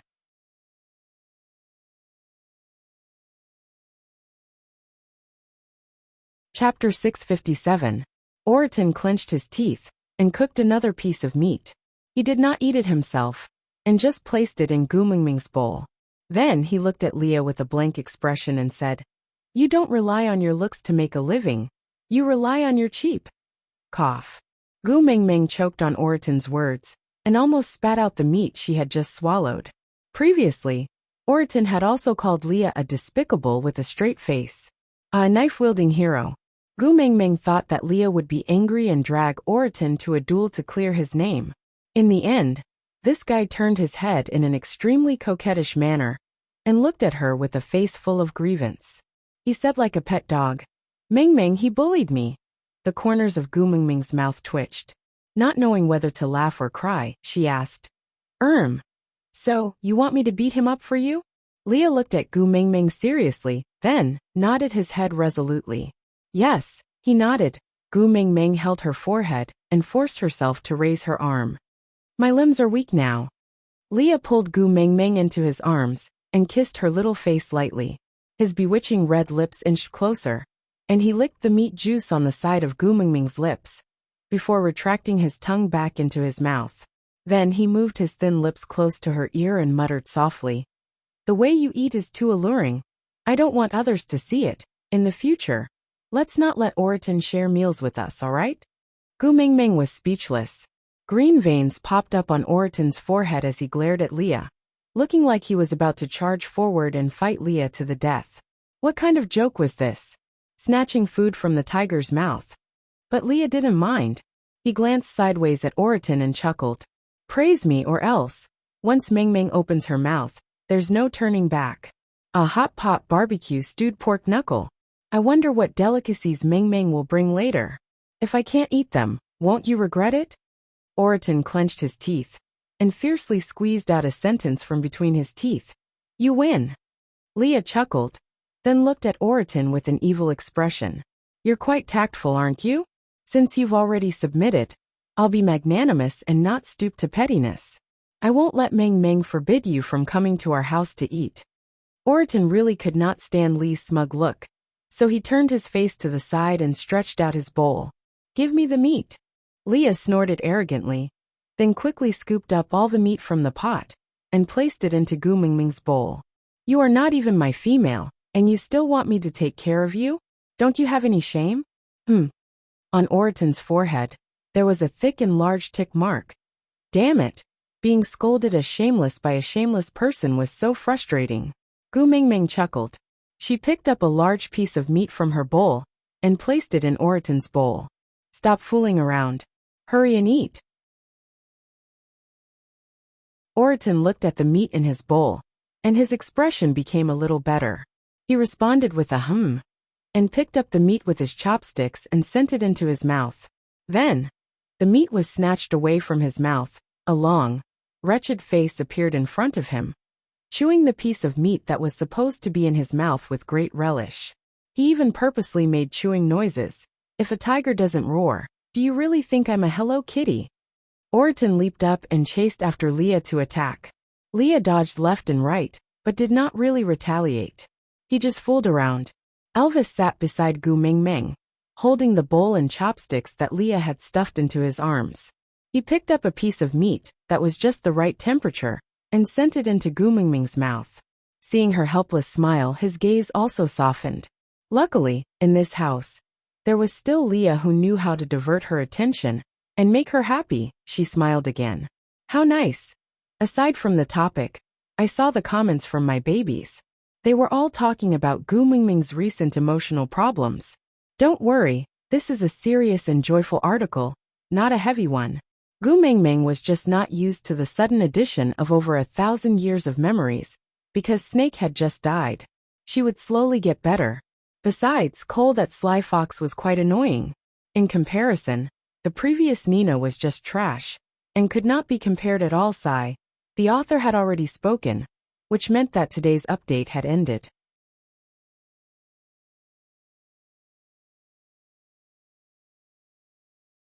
Chapter 658. What caused Oriton and Li's quarrel to end was Burke, who was being supported by Kanwu and Jiaoyu as they walked closer. Huda carried Qixin in his arms and walked in front of Gu Mingming. He looked at Gu Mingming with his clear and bright eyes and asked, Mummy, can we invite Kanwu's master for a meal? Master? Gu Mingming frowned and asked.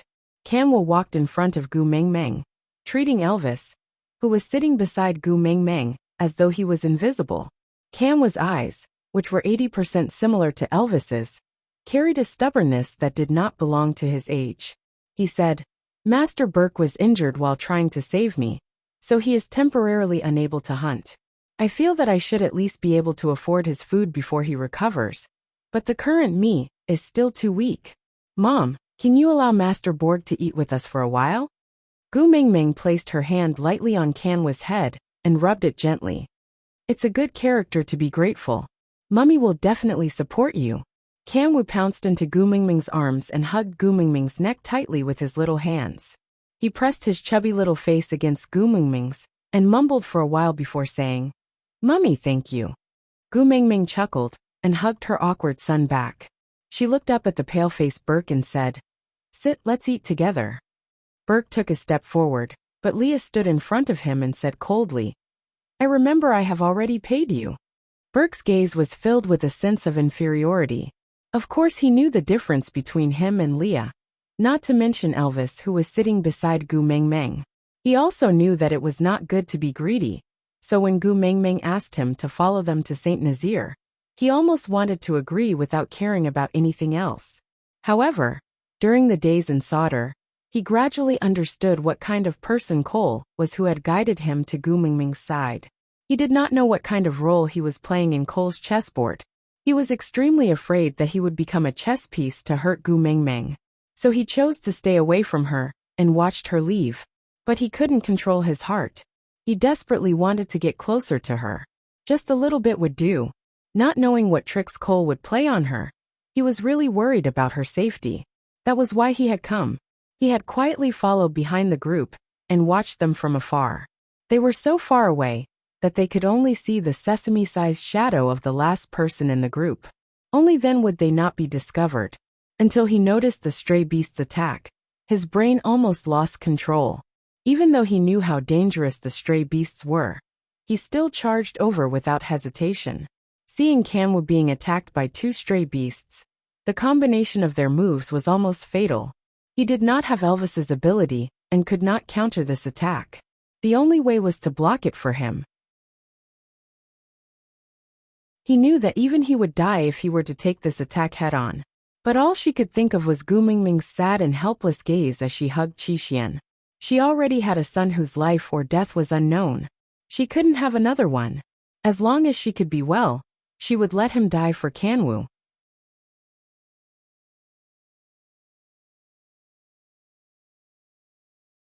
Chapter 659.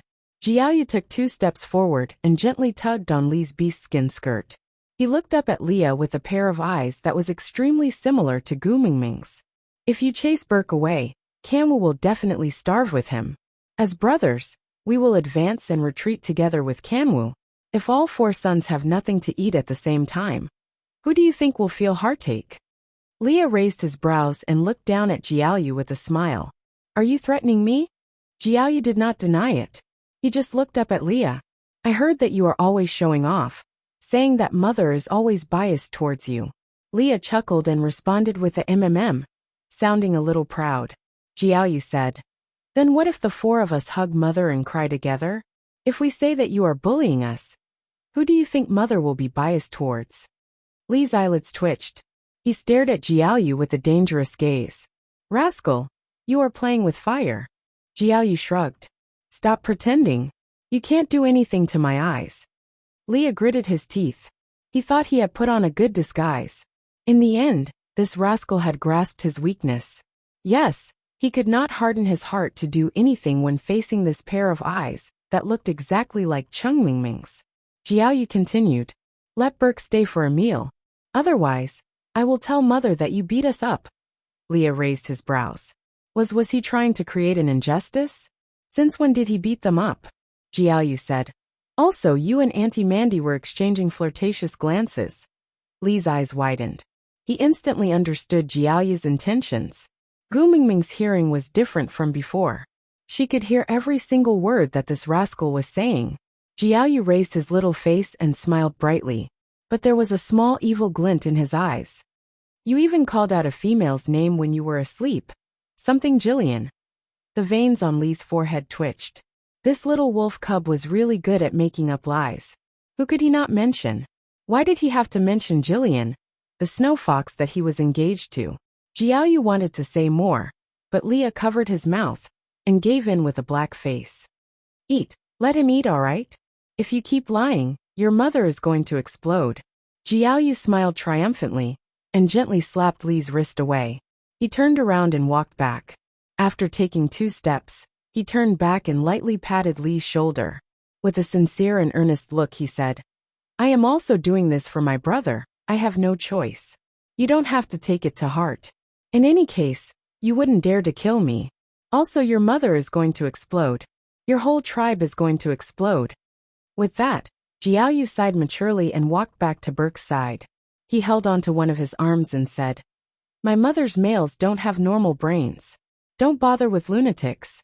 Since my mom said you can stay for dinner, you can eat without worry.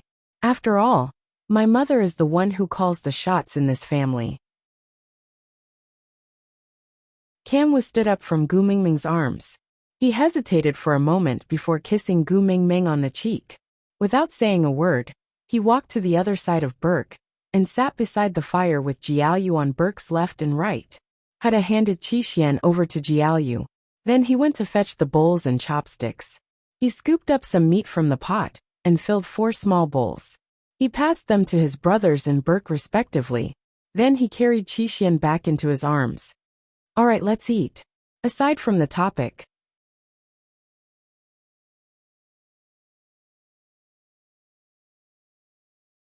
Chapter 660. The atmosphere during this meal was rather strange. Oriton glared at Leah, looking as if he had a poker face, and was unable to satisfy his craving. Leah and Elvis's sharp gazes could not wait to poke Burke's body into a honeycomb coal, chewing mouthfuls as if it was Burke's bones instead of meat. Burke and the three little ones ate quietly, trying their best to control their eyes, but still could not help but stare at Gu Mingming. Gu Mingming facepalmed, wishing that her observation skills were not so sharp. She just wanted to have a good meal. Reaching out to hug Kanwu, Gu Mingming realized that the meat in his bowl was barely touched, so she asked with concern, "Why aren't you eating?" Kanwu lowered his head and stared at the meat in his bowl, replying, "Master Burke was invited back by me, so my portion is for Master Burke to eat." Gu Mingming frowned, feeling a little heartache. She knew that Elvis's education was too forceful, causing a lot of psychological pressure on this child. But she could not say that Elvis was wrong in front of the child, so she could only comfort him. "Silly son, Burke saved you, so he is our family's benefactor. Even if you did not invite him back, Mummy will not watch him starve. So you don't have to save your own food for him. Just eat obediently, all right?" Kanwu looked up at Gu Mingming, but lowered his head again. Shaking his little head, he said, "No, I will repay my own kindness." Gu Mingming did not miss the way Kanwu glanced at Elvis from the corner of his eyes when he said that. Gu Mingming's heart ached for her son, and even the way she looked at Elvis was a little sad. Elvis sighed as if he was admitting defeat, but did not say anything else. Kanwu looked up at Gu Mingming, saying with an extremely serious face, "Mummy, I have Burke as my master. He will teach me how to become stronger. From tomorrow onwards, we will start practicing from hunting. So don't worry, I can take responsibility for my own decision." How could a child who was not even a year old talk about taking responsibility? It made one's heart ache to hear it. Gu Mingming hugged her son into her arms, then gave half of the meat in her bowl to Kanwu, saying, "How about this? You give your portion to Burke, Mummy will give you half of her portion. How about this?" Kanwu shook his head and poured the meat back into Gu Mingming's bowl. He looked at Gu Mingming with a clear and determined gaze and said, "I'm a male beast, how can I snatch a female's food? Mom, you're making me feel useless." Gu Mingming bit her lower lip. She really wanted to borrow a cell phone to surf the internet and post a thread asking, what to do if the child is too headstrong? Which family's son entered the rebellious phase at the age of 1? Please enlighten me. I'm waiting online. It's urgent. Elvis slowly stood up and walked to Gu Mingming's side. He kicked Kanwu to the ground before lifting up the bowl and directly pouring the meat into his mouth. His large hand covered Kanwu's mouth like a pair of metal pincers. "Just eat when I ask you to, don't make my wife worry." Kanwu's eyes were red, but he stubbornly refused to cry. He swallowed the meat in his mouth without even chewing it. When Gu Mingming pushed Elvis away and hugged Kanwu, he had already swallowed the food in his mouth. Elvis placed the empty bowl down for her to see and said gently, "All right, he has eaten. Don't worry."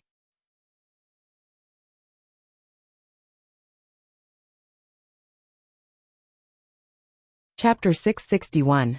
Elvis was speechless from the scolding. He looked at the empty bowl and did not know what to do. Giving the wolf pups meat was also wrong? Kanwu bit his lower lip and forcibly held back his tears. He said, "Mummy, don't be angry. The weak do not have the right to resist. One day, I will become stronger and never let you worry about me again." With that, he suddenly stood up and ran out. Gu Mingming wanted to chase after him, but fell to the side the moment she stood up. Luckily, Elvis was not far away and caught Gu Mingming. Gu Mingming wanted to push Elvis away, but after hearing that groan, she looked to the side and saw that Elvis's head was covered in fine beads of sweat. She recalled that he still had injuries that had not healed because of her loss of control. It was already so difficult for him to stand and walk. It must be even more difficult for her to catch a free fall. Gu Mingming could only watch worriedly as Kanwu ran far away. She bit her lower lip and could not say a word. Burke stood up with Jialia's help and walked to Gu Mingming's side.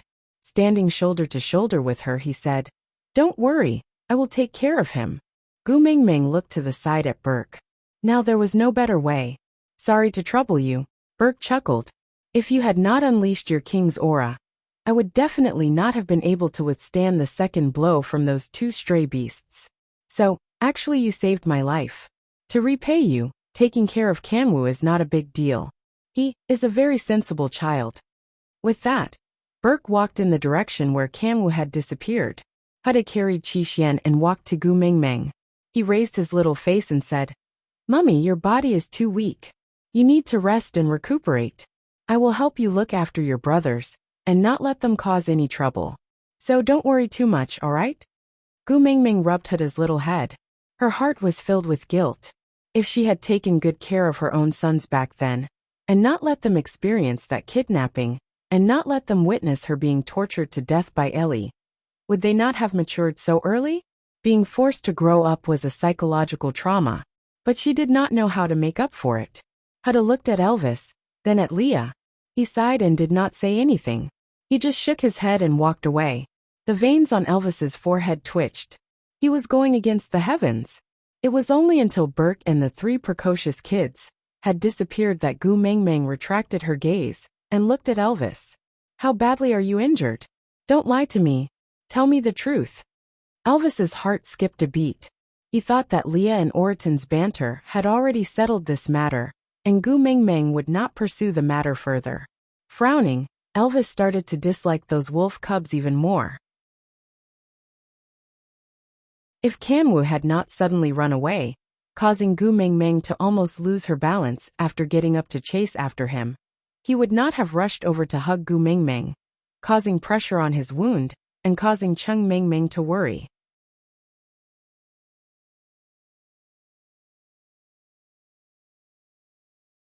Chapter 662. Gu Mingming's heart skipped a beat as she frowned at Elvis. "So serious?" Elvis glared at Leah before caressing Gu Mingming's little face gently. "I'm a 5th-level beast. Although he is not as good as you, he is still an outstanding figure. Don't listen to Lee's bluff. Aren't I standing right here?" Gu Mingming bit her lip and said, "Lie down over there." Elvis was taken aback by Gu Mingming's roar. Seeing the tears welling up in her eyes made him even more flustered and afraid than when she lost control and flew into a rage. "Don't be angry. I'll lie down, okay?" Elvis walked to the spot Gu Mingming pointed at and laid down obediently. He looked at Gu Mingming carefully and said, "I'm lying down. Do you want to come over?" Gu Mingming sniffed and allowed Leah to carry her back to Elvis's side. Leah sat cross-legged on the ground while Gu Mingming sat in his arms. Her waist was supported firmly by Lee's large tail, and she nestled in Lee's arms without using any strength. "Why aren't you lying down properly when you're so badly injured?" Gu Mingming was angry. She was angry at him for not taking care of his own body, and even angrier at herself for injuring him to this extent.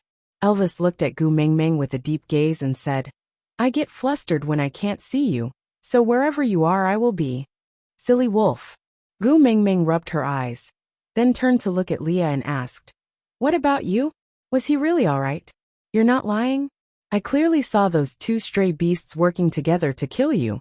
Leah purposely said sourly, "You only remembered to care about me now? TSK. I thought I was an unloved one. You wouldn't care even if I died." Gu Mingming glared at Leah with a stern expression. "Don't try to bluff your way out of this. Tell me the truth." Leah immediately kept his playful expression and shifted his gaze away timidly. He then secretly peeked at Gu Mingming from the corner of his eyes and said guiltily, "My injuries are not as serious as Elvis's. I'm almost recovered." "Really?" Gu Mingming was skeptical. The two males in her family were too good at flaunting their superiority, always putting up a facade in front of her. Leah cleared his throat and said, "Most of my injuries are external injuries caused by those stray beasts. This kind of injury was common in the past. It didn't hurt much, and he was used to it. I'll be fine in at most 3 to 5 days." Gu Mingming reached out and poked Lee's body a few times. Seeing that he was really fine, she heaved a sigh of relief. "Then what about Elvis? Is it good for us to just wait for him like this?" Leah nodded. "Don't worry, the most dangerous period is over. Now that he can stand, walk, and talk, it proves that he won't die." Actually, Leah didn't say anything. In order to recall Gu Mingming's consciousness and prevent her from being smashed into minced meat by the explosive force that was too much for her body to handle, Elvis endured the intense pain and walked to Gu Mingming's side. Not only were his bones injured, his organs were also injured. If Gu Mingming had held back her pressure a second later, Elvis's heart would have shattered into pieces. By then, he might not even have a complete corpse. Although he had the recovery ability of a fifth-level beast, Elvis's injuries were too severe. He did not agree with Elvis pretending to be fine in front of Gu Mingming from the start, and told him to rest well. But he did not listen, and insisted on staying by Gu Mingming's side to prove that he was fine, and not make her feel guilty. What was the result? You're tuning in to the Journey of the Soul YouTube channel. Don't forget to subscribe and join us on this journey to catch the most captivating stories.